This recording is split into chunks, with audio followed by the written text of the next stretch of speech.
But this is an argument from lack of data. There are no transitional forms, and that's used then as proof of the brand of evolution called punctuated equilibria. According to creationists, this does not exist. This is bad science. We agree. The caliber of research being conducted by the ICR is atrocious. We are skipping the hatchet job on Dr. Richard Goldschmidt. Dr. Goldschmidt's saltationism hypothesis was rejected long ago, and insulting him at this stage is just too childish. It seems like almost every new development in science is converging to destroy evolution. And that's true. It is a blatant lie. Regardless of whether we're talking about new discoveries in astronomy, astronomy is not evolutionary biology. Or paleontology or biology, this is true. No, evolutionary biology is the foundation of modern biology. In the last decade, most of the basic pillars upon which evolution has stood have collapsed, and the theory is now in chaos. It's anarchy, I tell you. Anarchy. Researchers are burning down labs, textbooks are being burned en masse, graduate students are spontaneously combusting. Anarchy. No, wait. Miss Folger is lying. Again. Unfortunately, at this time, the evolutionists are crying louder than ever before that evolution is a fact. Actually, most biologists completely ignore creationists. Parents, however, cry rather loudly when creationists try to supplant science with their religion in the public classroom. And way to go, parents. You should. If evolution was true, we wouldn't be concerned about the extinction of species. There'd be new ones being created. Speciation events are happening. Extinction is a concern because once a population is gone, it's gone forever. Also, someone should email Chuck Missler and inform him that an extinct population cannot undergo further divergence. We don't have two species. Why is Mr. Missler denying a well-known fact? We got deterioration. Who came up with that conclusion? Simply because life is not adapting as you see fit does not equate with deterioration. We have all kinds of species that no longer exist. This is known as extinction. It is a prediction of evolutionary biology.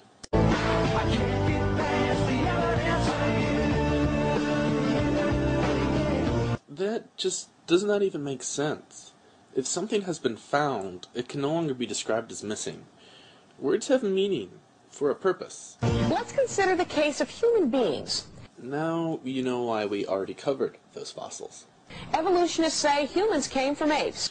Actually, humans are apes. We have much finer body hair, walk upright, and have a slight intelligence advantage, but to be brutally honest, we're little more than inbred mutant apes that are balding.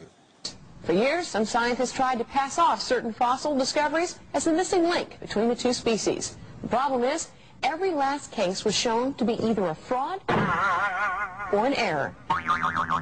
Why Miss Folger chose to use such juvenile antics is a mystery. We employ such tactics in our long videos because we know many of you have ADD and we need to snap your attention back to us. However, as previously shown, there are a great many number of hominid fossils. Darwin's answer is that we and modern apes have evolved from some common ape-like ancestor millions of years in the past. Dr. Donald Johanson, director of the Institute of Human Origins at Arizona State University, discovered Lucy, an alleged ape-to-man missing link.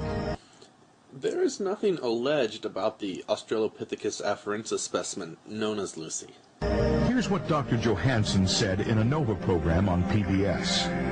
I was headed back to my Land Rover. It was about noontime, and I was going to drive back to camp. And I just happened to look over my right shoulder, and I noticed a small piece of bone resting on the surface of the ground. And as I began to look around and scan the slope, I could see not only bits of a leg, but bits of a skull, a little piece of a jaw. And I realized right there in that noonday sun that what I had literally stumbled across was most of an entire skeleton.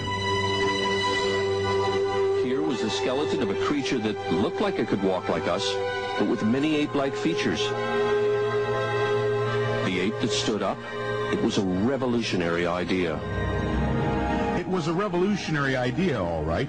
Unfortunately, it didn't turn out to be a missing link. Because it had been found. Remember, words have meaning. though Johansen still claims it is. Is Miss Folger really trying to portray Dr. Johansen as a French kook? Lucy is placed as an early hominid because the evidence dictates such. Lucy has been restored in museums around the world to look like a human ancestor. She's usually given a sort of an ape-like face and a human-like body, human hands, human feet. The truth is that Lucy's bones are actually those of an extinct arboreal ape. Many anthropologists who've examined Australopithecus remains have come to the conclusion that it's nothing more than an extinct ape. The restored Lucy. The knee joint would hint that Lucy was human. Lucy has no knee joint. The pelvis, femur, and tibia of Lucy are more similar to those of humans than to those of chimpanzees. But what the evolutionists don't tell you is that the knee joint was found about a mile away and almost 200 feet deeper than the other bones. More crack research. This nonsense originates from a creationist named Tom Willis in 1987. Johansen discovered a second Australopithecus at a nearby site. That find consisted of a pair of legs with a complete knee joint. Lucy has no knee joint. That means the knee belonged to another creature, a human. The creationist logic train has officially derailed and is spilling thousands of gallons of noxious nonsense into the environment. Please take appropriate action to protect yourselves. The second find was actually a prior find, which occurred a year before the discovery of Lucy. While the rest of the bones were from an extinct ape. Yes, Australopithecus is extinct, and hominids are apes, including humans. For it to be a missing link, fossils would have to show that the intermediate creatures had the capacity to make tools and walk erect. That goalpost just keeps moving. It is not enough that Australopithecus has been shown to be adapted to bipedal locomotion. Miss Folger wants a fossil found holding a shovel. Quality humans possess. As well as chimpanzees. Yet no such fossils have ever been found. Tool use has been observed and is well documented in chimpanzees. It is not a defining characteristic of humans. Additionally, fossils are the remains of organisms which have died. It is rather difficult to observe them doing much of anything, let alone using tools. Walking upright is something that only humans can do. Is it really? And it needs a special kind of knee joint. There are many other adaptations needed for bipedalism than those of the knee. Changes in the pelvis and femur are much more crucial, and are observed in Australopithecus. One that can be locked straight.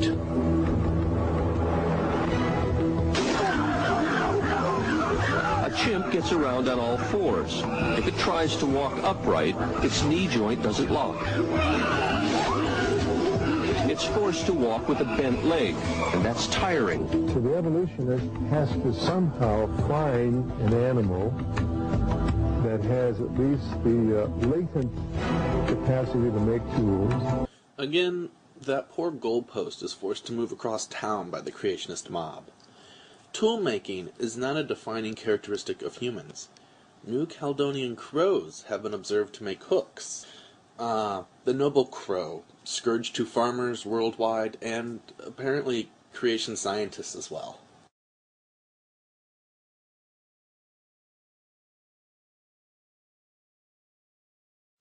This crow takes a straight piece of pliable wire, bends it to form a hook, and then uses its new tool to retrieve a small basket containing food.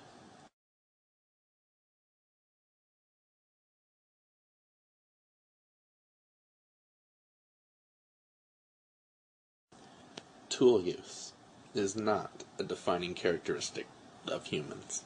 Walk erect. Has evolved multiple times. And a relatively large brain.